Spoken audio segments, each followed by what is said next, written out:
Hello everyone, welcome back to my channel. If you are new to my channel, welcome. Today I'm going to show you how to make this simple quick bread. Do you have oranges and cranberries at home? Let me show you how to use them to make this delicious bread.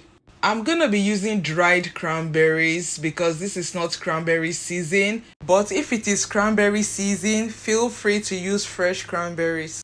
So the first thing I'm gonna do is to hydrate the cranberries by soaking them in hot boiling water for 30 minutes.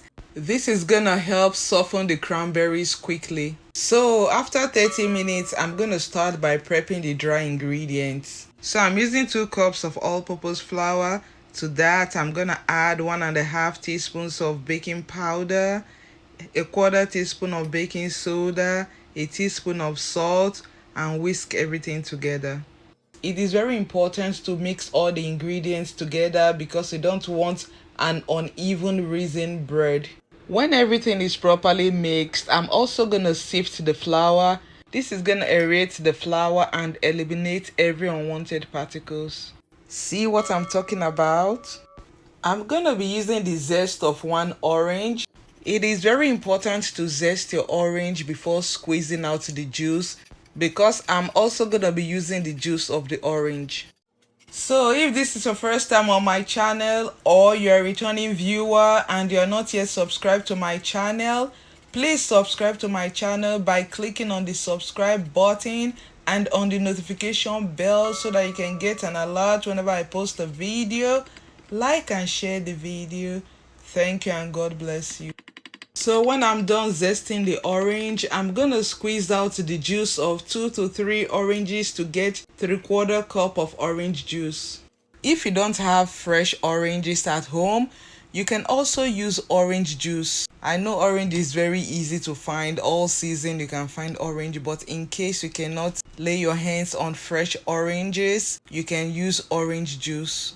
The only downside with that is you're not going to have the orange zest, which adds color and intensifies the flavor. Depending on how juicy your orange is, you can use 2 to 3 or even 4 oranges, as long as you are able to get 3/4 cup of orange juice. You can also use the pulp if that is your preference, as long as you are able to remove the seeds, but I just prefer to strain everything. I'm also gonna strain the cranberries. They have been soaking for about 30 minutes. I don't need the liquid, I only need the cranberries, and also it will give it time to cool down some more. I'm gonna be using a 1/4 cup of unsalted butter, which is equivalent to 4 tablespoons of butter, which I'm gonna microwave for 10 to 20 seconds. I'm also gonna use the wrapper to grease the pan. And I forgot to say this at the beginning, please preheat your oven to 350 degrees Fahrenheit or 180 degrees Celsius.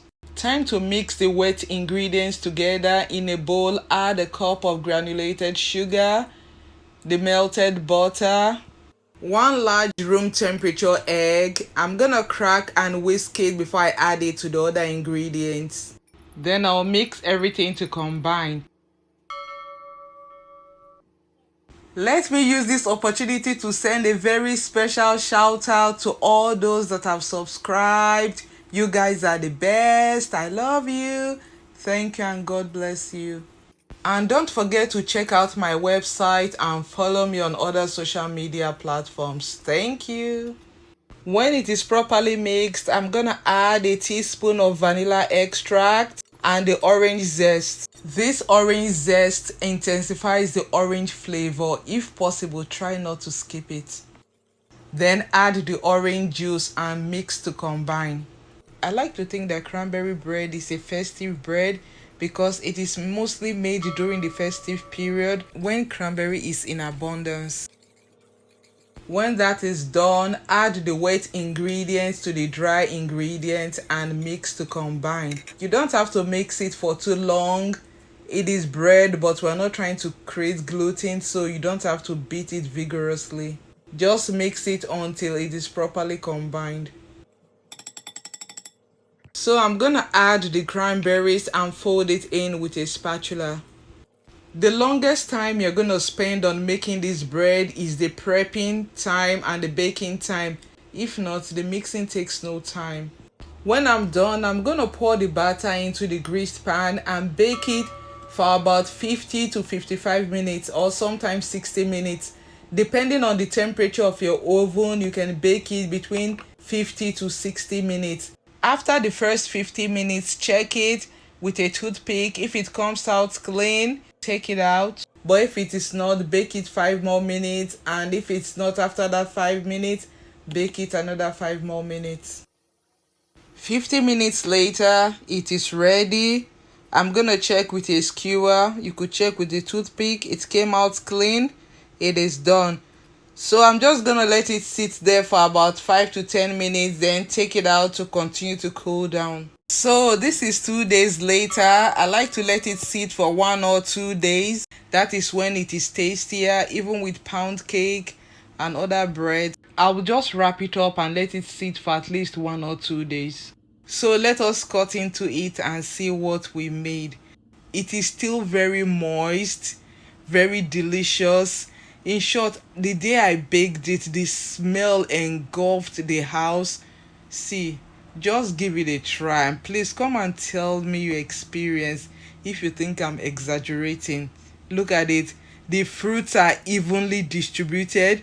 This is why you should soak it. Some people like to put it in flour, but I find that soaking it helps with even distribution. See, you can even see the specks of the zest.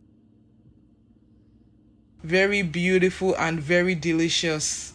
See, soft, moist.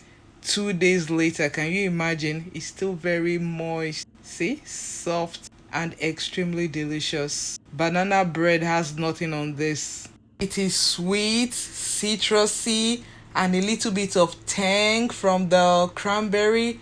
It is fruity and you're gonna love it. By the way, cranberries are very healthy fruit, and the juice is even given to patients in healthcare facilities to prevent UTI. So if you're a bread lover or you like to make quick bread and you have tried banana bread, why don't you give this bread a try? See, I promise you, you will not be disappointed. You're gonna enjoy it. So thank you guys for watching. Till I see you next time. Stay safe, stay blessed. I love you. Bye.